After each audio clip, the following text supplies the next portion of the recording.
Le matin, le commentaire de Fred Bérard. Qu'est-ce que c'est ça, 7h38? Ben, commençons plus tôt. De toute façon, il nous vole toujours 2-3 minutes à la fin. Salut, Fred.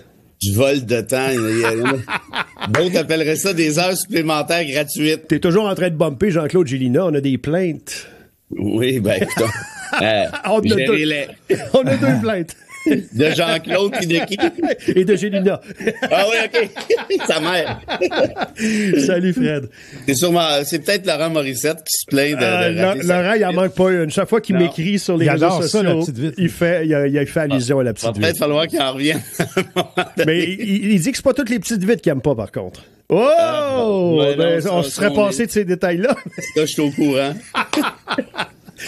Écoute, on est pas mal dans les mêmes sujets qu'hier. C'est encore le remaniement qui fait jaser. T'as écrit, parce qu'on en a parlé un peu hier de la fameuse, le bras de fer entre Donald Trump et Chicago.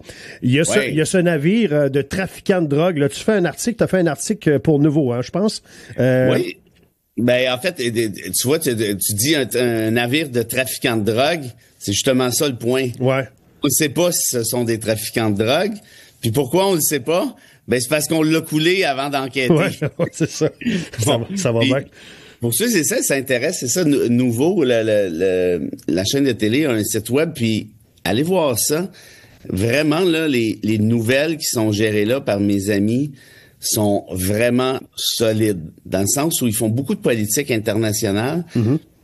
Ils ont moins peur que d'autres médias comme Radio-Canada d'appeler les choses par leur vrai nom, c'est-à-dire ce qui se passe en Israël, c'est un génocide, là. C'est ça, là. C'est ça, ce sont... On le dit à nouveau. On le souligne. Absolument. Il n'y a pas cette crainte-là d'un média qui est un petit peu, qui est nouveau, justement, puis plus jeune, je dirais, mais qui est moins sclérosé par la crainte puis des plaintes à l'ombudsman, puis ainsi de suite. Notamment la presse, là, qui est complètement, là, qui nie qu'il y a un génocide, ni plus ni moins, qui appelle encore ça la guerre en Israël. C'est pas une guerre, c'est un génocide. Bref, à nouveau, les boss n'ont pas peur d'eux, et c'est pour ça que je suis très fier de chroniquer là. Mais bref, la chronique d'aujourd'hui, c'est la suivante. On en a parlé hier, tu le disais, mais pour rentrer un peu plus dans le détail, il y a un bateau qui passe dans les eaux internationales des États-Unis. Qui n'appartiennent ni à moi, ni à toi, ni à personne. Exact. Les eaux internationales, tu as tout à fait raison, c'est libre de juridiction nationale. Tu peux pas dire je peux faire ci ou je peux faire ça. T'as pas le droit. C'est pas à toi. T'es pas chez vous, essentiellement. Et donc, ce bateau-là a été coulé comme ça, manu militari, par l'armée américaine. Puis Trump t'allait dire c'était des trafiquants de drogue présumés. Mais c'est ça, cette affaire-là, des trafiquants de drogue présumés. Mais OK, mais je veux dire, c'est pas impossible là, que ce soit des trafiquants de drogue. Je dis pas le contraire. Mais dans un état de droit, tu commences pas à tirer sur le monde, puis après ça, dire, bon, ben regardez... Allons vérifier. Ouais, c'est ça. Ouais, puis de toute façon, on commence à être tard pour vérifier une fois que le bateau est coulé. Oui. Et c'est...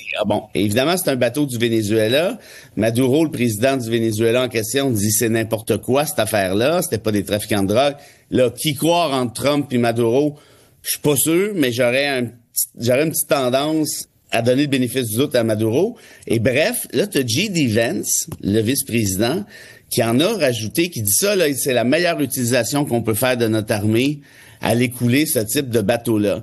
Et t'as un sénateur républicain qui est allé dire à Vance, ah oui, c'est super ça, c'est bravo, monsieur le vice-président. On va commencer à assassiner des gens sans leur faire un procès. Mm-hmm. On appelle ça un crime de guerre, notamment quand ça touche des étrangers. Et Vance a répondu, I don't give a shit how you call it. Donc, je m'en fous totalement de la manière que tu qualifies ça. En termes, cette administration-là a décidé de vivre hors la loi, comme des bandits. En fait, c'est ce qu'ils sont, en fait, des bandits, très clairement. La loi, ça s'applique pas à eux. On a des gars, non, on tire, c'est le Far West, puis advienne que pourra, de toute beauté. Et c'est pas banal si il s'avérait que c'est, mettons, des passagers quelconques qui étaient à bord de ce navire-là. C'est bien possible. Mais c'est épouvantable, c'est le cas. Ben non, mais je sais que c'est épouvantable. Puis tu sais quoi? L'affaire, c'est que je vais aller même plus loin. Mettons que c'était des trafiquants de drogue. Mm-hmm. Mettons. OK? Je sais pas. Je l'écarte pas, je le sais pas. Mais si ça en est, ben c'est pas compliqué. T'envoies la police, les arrêter quand ils sont sur le bord d'accoster. C'est comme ça que ça marche. T'es arrêtes. Tu regardes la preuve. T'as un mandat tu perquisitionnes le bateau, tu saisis la drogue en question, tu leur fais un petit procès, puis tu les envoies en petite prison. Mais là, on est rendu à une étape où on dirait que l'homme blanc MAGA, là, Make America Fascist Again, a décidé de non, c'est du trouble, ça, les procès. Tu sais, dessus, coule-moi ça, puis mais c'est parce qu'on est en train d'inverser totalement les paradigmes, là. Ouais. Mais t'as beaucoup plus l'air de défendre les Américains en faisant ça, en disant, regardez, je vous défends, j'anéantis un navire avant même qu'il arrive. Mais tu sais quoi le danger avec ça? C'est que ce sont les prétextes. C'est quoi le prétexte ici? Ah ben, c'est de la drogue. Mm-hmm. Comme c'est de la drogue, on tire dessus. Puis là, tu parles de ça à l'Américain moyen. Es-tu d'accord avec ça, toi, qu'il n'y a pas de trafiquant de drogue aux États-Unis? Oui, je suis d'accord. Ben, à quelque part, on est tous d'accord. Mais le point, c'est comment tu le fais. Puis là, si tu décides de tirer sur tout ce qui bouge, ça devient compliqué parce que comme t'as pas de preuves, ton prétexte devient la loi. Ben, c'est des trafiquants de drogue. Puis c'est tout. Puis les gens sont, OK. Mais c'est parce que, pense-y, toute cette histoire-là, puis c'est ma petite prédiction, va finir par se revirer contre qui? Contre les Américains eux-mêmes. Puis je te donne 2 exemples. Okay. Aux Philippines, il y a eu 6000 exécutions d'individus soupçonnés, à raison, mais souvent à tort, d'être impliqués dans des réseaux de drogue. 6000 exécutions à la présidence. T'sais, on nettoie ça. Tu te souviens, au Brésil, quand Bolsonaro était là, un chum de Trump, par ailleurs, que Trump essaie d'intimider la justice brésilienne pour faire libérer son chum bandit, évidemment. Mm-hmm. Ben, quand j'étais là, dans une favela, si tu te souviens, je peux pas déjà raconter l'histoire, à Rio, l'ordre que Bolsonaro avait donné au BOP, BOPA, c'est sa police militaire, un peu l'équivalent de la garde nationale, si tu veux, aux États-Unis, avait donné l'ordre de nettoyer les favelas. Puis ça veut dire quoi? Ben, vous rentrez dans les favelas, vous sortez une mitraillette, puis vous tirez. Puis là, je dis, je peux pas le dire plus sincèrement que ça. J'étais là. Puis quand je suis rentré dans la favela, mon fixer, celui qui organise mon périple, s'est mis à engueuler mon chauffeur. Ça m'a pris 3 jours à trouver un chauffeur. Il y a personne qui veut rentrer dans cette favela-là parce que ce sont des malades. Puis il a engueulé le chauffeur en portugais, puis me l'a traduit en anglais après, disant, ce gars-là, en faisant monter vos vitres, vos fenêtres, fumées, il y avait une petite Acura, aurait pu vous faire tuer. Parce que si le BOP passait, pas loin, une Acura dans une favela, c'est nécessairement des trafiquants de drogue selon le BOP. Ouais. Alors, qu'est-ce qu'ils font? Ils mitraillent.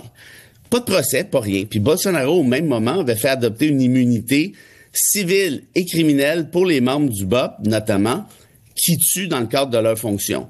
Alors, ils débarquent, ils mitraillent, puis bye-bye. Puis 4-5 jours avant que j'arrive, c'est exactement ça qu'ils ont fait. Ils ont assassiné 5 personnes au petit matin dans la favela. Donc, tout s'appuie sur des préjugés tout le temps, c'est ça? Mais c'est parce que des préjugés, ou des prétextes. Mm-hmm. Et là, ma petite prédiction est la suivante. Trump qui envoie la garde nationale partout. Il l'envoie pourquoi? Ben partout. Tranquillement, il l'envoyait à Los Angeles, bientôt Baltimore, Chicago, Washington. Qu'est-ce qu'il dit? Il dit qu'il faut nettoyer la criminalité. Ça ressemble pas mal à l'exemple des Philippines, ça ressemble pas mal à l'exemple de Bolsonaro. Puis il dit aussi les itinérants. Puis là, on les cherche, les itinérants, on sait pas sont où. Sont-ils dans des centres de détention? On va donc savoir. Mais tout ça pour te dire quoi? Quand ça fera plus son affaire, Donald, puis il va par étapes, mais on le voit venir, là. Puis s'il décide qu'il y a trop de criminels à Washington, puis il y a trop de criminels à Chicago, puis trop de criminels à Baltimore, ce qu'il va faire? Parce que c'est vraiment improbable, dans vos têtes, je pose la question, c'est vraiment improbable de penser que cette espèce de malade-là pourrait donner la directive à la Garde nationale, dans tel quartier pourri, rentrer puis tirer du gun. Moi, je te honnêtement, ça me surprendrait pas pantoute. L'exemple de Bolsonaro que je vous raconte, c'était pas 2000 ans, là. J'étais là, moi, en décembre 2019. Donc, cibler un quartier, cibler un endroit où on va donner l'impression aux Américains que le ménage a été fait, et que le gouvernement, son rapport de force, il l'exerce, et tout ça au nom de la défense américaine. C'est en plein ça. Puis regarde, on l'a l'exemple du bateau. C'est très, très exactement ce que tu viens de dire. Mais là, ça devient dangereux pour n'importe quel bateau. Mais c'est ça que j'essaie de dire. C'est que là, les gens font « Ouais, OK, mais c'est des trafiquants de drogue vénézuéliens, même s'ils n'ont pas la preuve de... » Mais c'est parce que quand tu commences à adopter ce pattern-là, la loi tient plus. On s'en fout. Fait que le boss en haut, c'est-à-dire le président, avec son armée, elle fait ce qu'elle veut. Puis là, advienne que pourra. Puis c'est drôle, la garde nationale, il l'a envoyée uniquement dans des États démocrates, dans des villes démocrates. Oui, il y a d'autres villes aux États-Unis qui ont de la criminalité, hein, tu sais, par ailleurs, là, c'est pas juste dans les villes démocrates. Mais c'est drôle, la garde nationale est là avec des guns. Puis il y en a qui vont dire, ouais, là, Bérard, t'exagères. Je sais, je suis habitué de me le faire dire. Oui. Sauf que regardez où on est, là. Ouais. Ça fait quand même un petit bout là que je dis, ça s'en vient, attention, attention. Parce que quand tu commences à jouer là-dedans, puis les gens se déclarent satisfaits, en majorité, ben là, c'est une pente glissante, puis après ça, quand ça arrête, ça, on le sait pas. Moi, je te garantis que la garde nationale n'est pas envoyée là pour le fun, puis c'est pas juste pour passer le râteau. Quand tu dis en majorité, tu parles de son électorat, tu parles de ça? Ouais, là, je lance une formule comme ça. Parce que là, il y a quand même la moitié des gens aux États-Unis qui... Oui, mais ça dépend des quartiers, ça dépend justement des États, des quartiers. Tu fais plaisir à ta gang. Moi, je serais curieux de connaître le résultat du référendum suivant. Êtes-vous d'accord avec le fait que l'armée américaine ait coulé un bateau de présumés trafiquants de drogue vénézuéliens? J'aurais tendance à te faire un pari que oui, je suis d'accord, l'emporterait relativement facilement. Et c'est ça qui est l'enjeu, si je me trompe pas, évidemment. L'enjeu, c'est que tu mets de côté toutes les règles de base qui obligent un État à fonctionner de manière XY. Tu laisses dans les mains du président le soin de décider ce qui est bon, ce qui est mauvais, à 100%, sans limite, sans obstacle, avec une armée à bout de bras. C'est ça qui est dangereux. Je me trompe-tu, le mot présumé, on l'esquiffe assez facilement et rapidement, ben oui. Et ça s'applique chez nous aussi, là, tu sais. Quand on voit présumé innocent, présumé coupable, on passe par-dessus le présumé. Ça me fait rire, parce que j'avais déjà eu je sais plus, là, c'était une table ronde, je sais pas quoi, à Radio-Canada, là, avec le directeur de l'information de l'époque, j'oublie son nom. Puis on parlait justement du traitement journalistique, médiatique, des dossiers criminels en matière de justice. Puis moi, ce que je disais, vous me remarquez probablement pas, mais à Radio-Canada, puis il y a d'autres médias qui font cette erreur-là aussi, on dit souvent le présumé assassin, le présumé tueur, le présumé violeur, le présumé coupable. Ouais. Ben je dis pas qu'il l'est pas, mais c'est pas vrai. Il est pas présumé coupable, au contraire, il est présumé innocent. Mm-hmm. Puis je sais que ça fait beaucoup moins sexy dans une nouvelle de dire le présumé innocent. Fait que là, le directeur de l'info en question, qui avait dormi sur sa chaise la moitié de l'entrevue, pas que ça l'intéressait outre mesure ce qu'il disait. Puis il finit par me dire, il dit, OK, mais qu'est-ce que vous voulez qu'on dise? Ben, par exemple, c'est pas victime présumée, c'est victime alléguée. Puis je dis pas ça pour manquer de respect aux victimes, mais si l'accusé est présumé innocent, ben par définition, tu peux pas dire que tu comprends ce que je veux dire? Oui, tout à fait. Donc, faut choisir les bons mots. Puis le terme allégué, je pense que c'est quand même plus juste. Hey, d'ailleurs, moi, je prépare des quiz, puis tu t'en fous. Non, pas du tout, je m'en fous. Moi, j'attendais ça. Ben, les auditeurs répondent présentement alors qu'il n'y a pas de questions. C'est un peu... oui, c'est ça. Ben, on va leur en donner une. On va leur en donner une parce que là, c'est comme pêcher dans sa baignoire. Attention, c'est parti. C'est l'heure du quiz du prof. Ça brise le rythme, mais bon, on a payé cher pour. Oui. Je m'habitue pas, mais c'est pas grave. Je m'habitue pas non plus. Alors, la question est la suivante. Question de géographie ce matin. Oh! André. Une belle matière, ça, la géographie. Ouais. Est-ce que la géopolitique, disons. Est-ce que la Grande-Bretagne est une île, une ville ou un pays? Ah, c'est bon, ça. C'est bon. Puis c'est souvent mêlant, effectivement. Le contexte Grande-Bretagne, UK, je suis sûr Angleterre. Que t'as été capable de résoudre cette question à travers tes connaissances musicales. Arrête, toi. Je suis pas un présumé gars qui sait tout. Non. Présumé innocent un peu plus. Un peu plus innocent, oui, effectivement. Simon-Jolin Barrette devrait monter en galon demain. Et Boba hier, la preuve que ça va bien. Où il va aller? Pronostic. C'est la planète Mars. Vice-premier ministre, ça se peut-tu? À la place de Guilbeault? Ouais, c'est ça. Ben, il l'aime beaucoup. Ça fait du sens, à quelque part.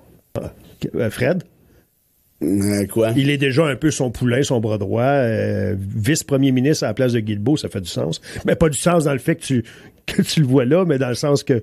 Vous n'avez pas vu la même sortie que moi de l'ensemble des juges, des ministres de la Justice? Oui, j'ai vu ça passer. Allez voir ça, le 3-4 jours. Il s'est fait remettre à sa place. Tous les juges, ils ont tapé ça à la tête. Parle-nous-en. Ben, Cour du Québec, Cour supérieure, Cour d'appel, ils sont allés dire, c'était la rentrée judiciaire, puis Jolin Barrette est là. Puis les juges en chef de chaque cour, donc Cour du Québec et la Cour inférieure, Cour supérieure, puis la Cour d'appel, chaque juge en chef étaient là, puis prennent la parole. C'est comme ça, c'est pour annoncer les principes, puis blablabla, tout le kit. Quand ils reviennent, ils font ça. C'est la rentrée judiciaire, c'est toujours en septembre. Ouais. Ils annoncent l'année à venir, puis les défis, okay. Bon.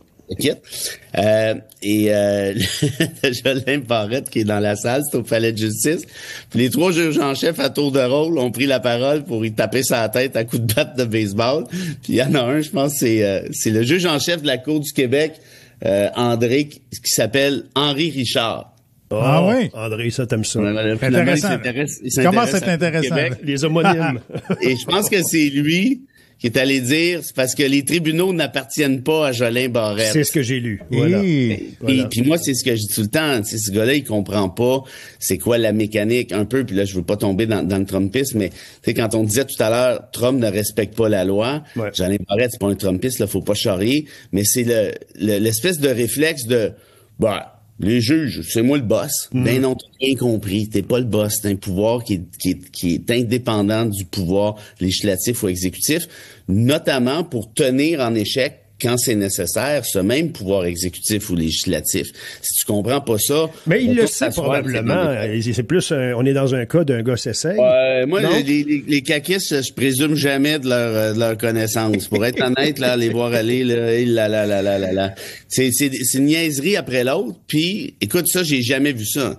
L'ensemble des tribunaux qui sortent pour dire que t'es un sans-dessin, parce que c'est ça, dans le fond, qu'ils ont dit. Tu comprends rien. Même t'as pas de nos affaires, c'est pas toi le boss. Tu comprends pas comment ça fonctionne. Puis là, ça commence à faire un petit bout de temps qu'il est là. Pour qu'on sente le besoin de le faire à l'unisson comme ça, c'est parce qu'il y avait...